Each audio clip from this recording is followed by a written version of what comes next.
Unthinkable confession. Killer of Menglong exposed, outrage sweeps across nations.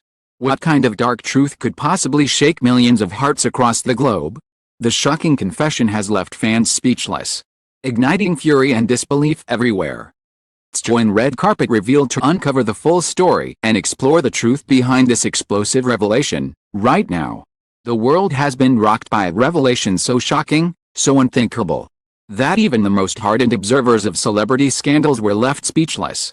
Menglong, the beloved actor and singer whose charm and talent transcended borders, had always been seen as untouchable, an icon of youth, perseverance, and quiet strength. And yet, the man whose voice once melted hearts and whose performances once united millions has now become the center of a story so dark that it threatens to reshape the way we see the entertainment industry forever.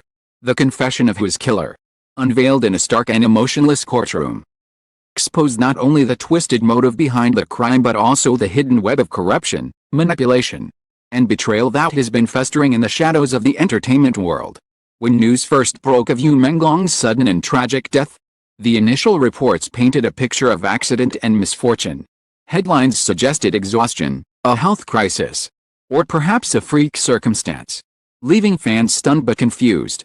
There were tears, vigils, and heartfelt tributes. But beneath the surface, there was unease. Nothing quite added up. Friends described him as healthy and upbeat in the days before his passing. Colleagues recalled his excitement for an upcoming drama release and new music project.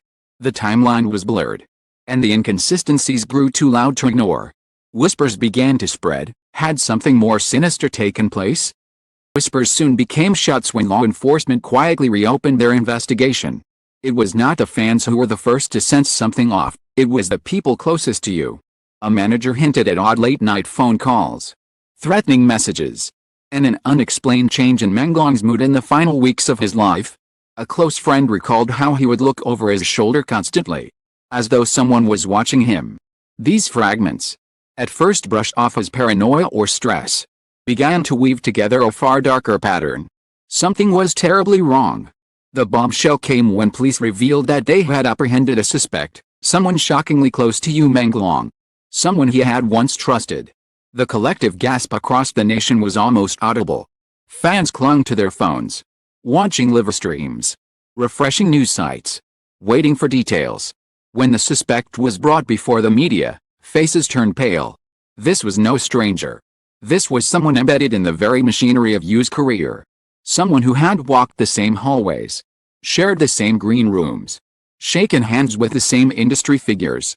The betrayal was not only personal, it was institutional. And then, in a hushed courtroom under glaring lights, came the words that would ignite a firestorm. "Yes, I killed Menglong." The confession, delivered coldly, carried no attempt at denial, no stammering excuses. Yet it was followed by a statement that sent shivers down the spines of all who heard it. "I was told it had to be done. I had no choice."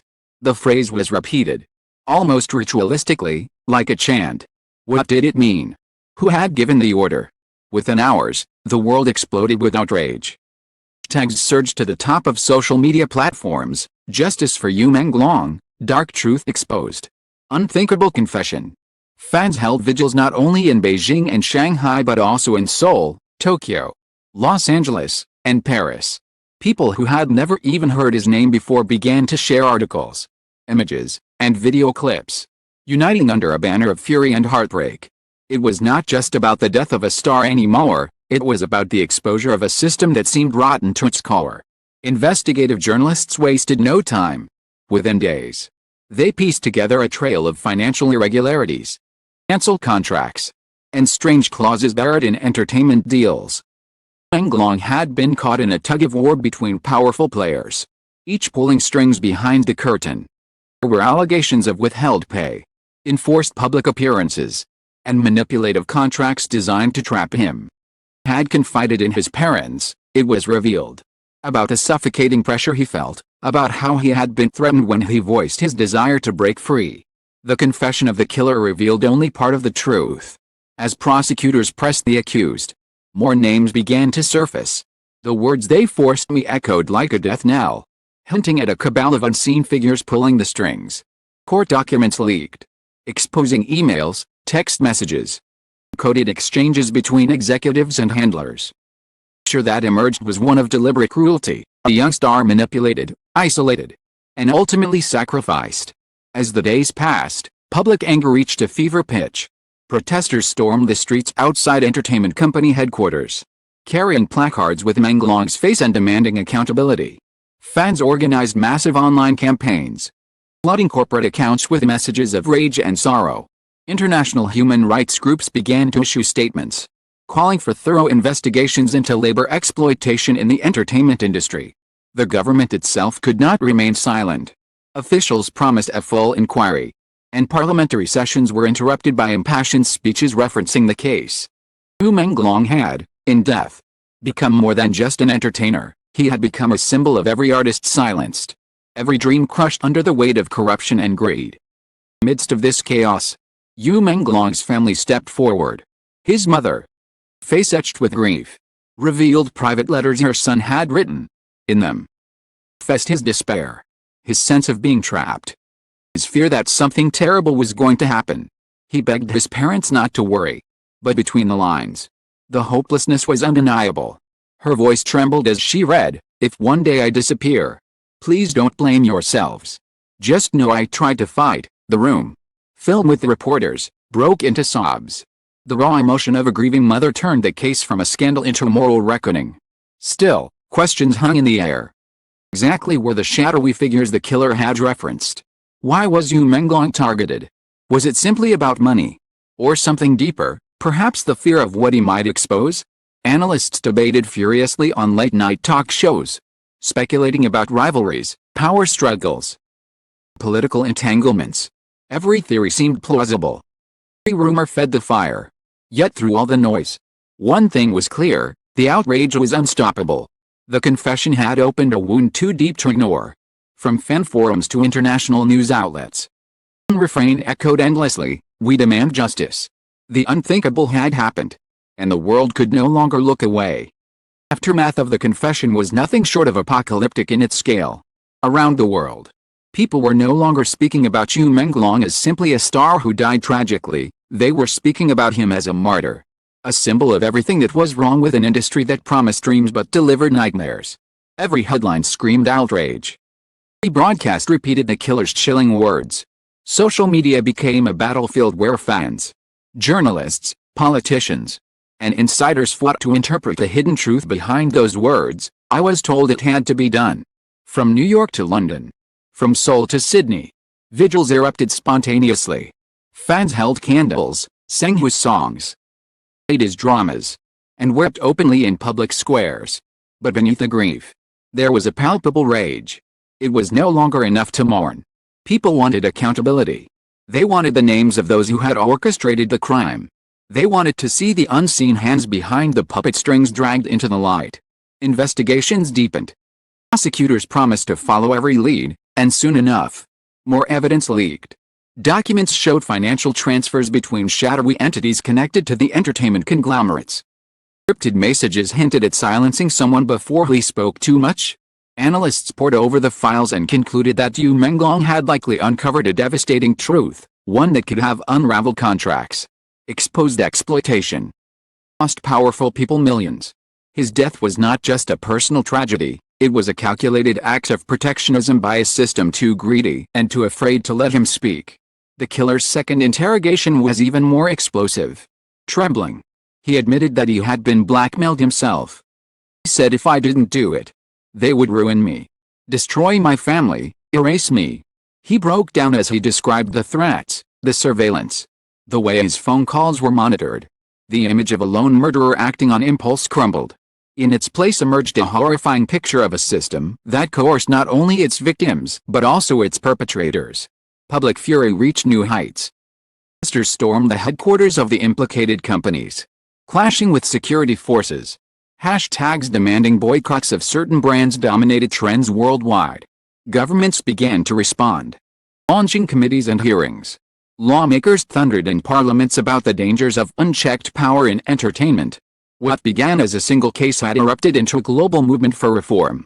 At the center of the storm, Menglong's parents emerged as reluctant but powerful figures. His mother, already broken by grief, gave interviews that shattered hearts. Holding her son's photograph close, she described how he had confided his fears in her during late-night phone calls. "He told me he was scared," she said. "It's breaking. He said, 'Mom, I don't think I can escape them.' I told him to hold on, to be strong. But I never knew the danger was this real." The world wept with her, and her testimony transformed sorrow into determination. Mother, quieter but equally resolute, made a single, haunting statement. "They may have silenced my son's voice, but they will never silence his truth. We will fight until the end."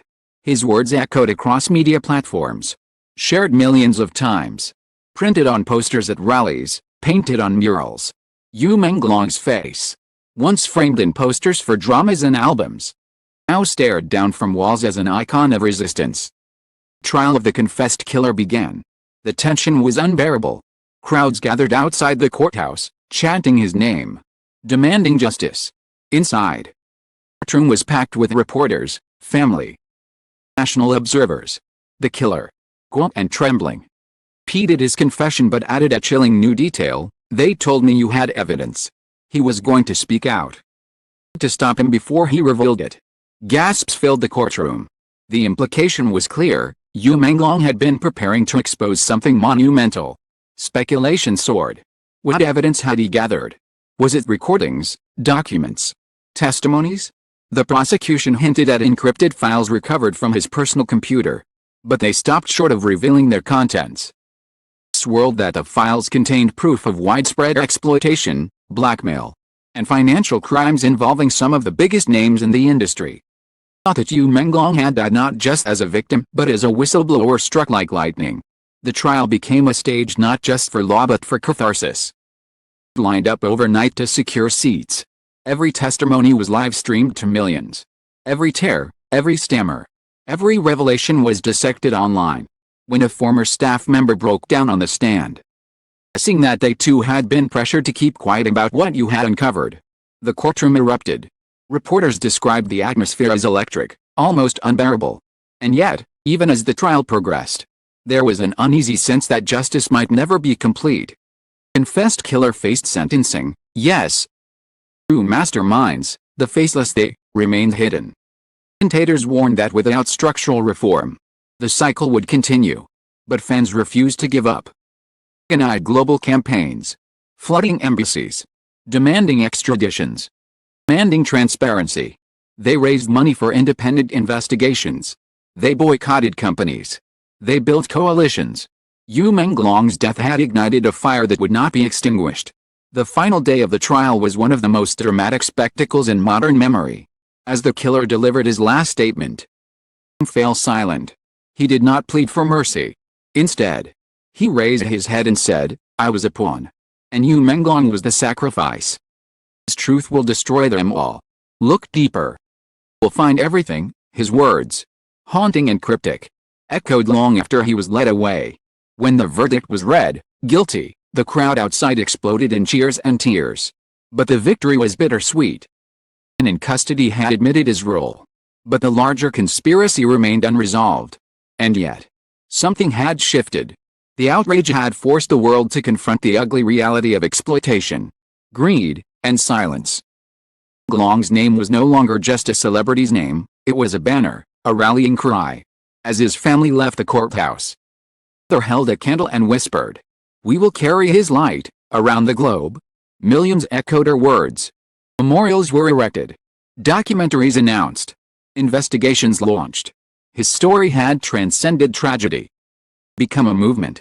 And so the unthinkable confession, meant to close a chapter, opened a new one instead. Outrage swept across nations. At outrage, a demand was born: never again. In the end, Menglong's story is no longer just about a star who fell too soon. It has become a symbol of resistance, truth, and the power of people united in outrage and love. Confession may have shocked the world, but the aftermath proved something greater. No matter how powerful the shadows are, they can never fully silence the light. Thank you for staying with us until the very end of this heartbreaking yet powerful journey. Red Carpet Revealed will continue to uncover the truths behind the glitz, the glamour, and the secrets they don't want you to know. Stay tuned. Leave your thoughts in the comments. And don't forget to like and subscribe, because together, always reveal what lies behind the curtain.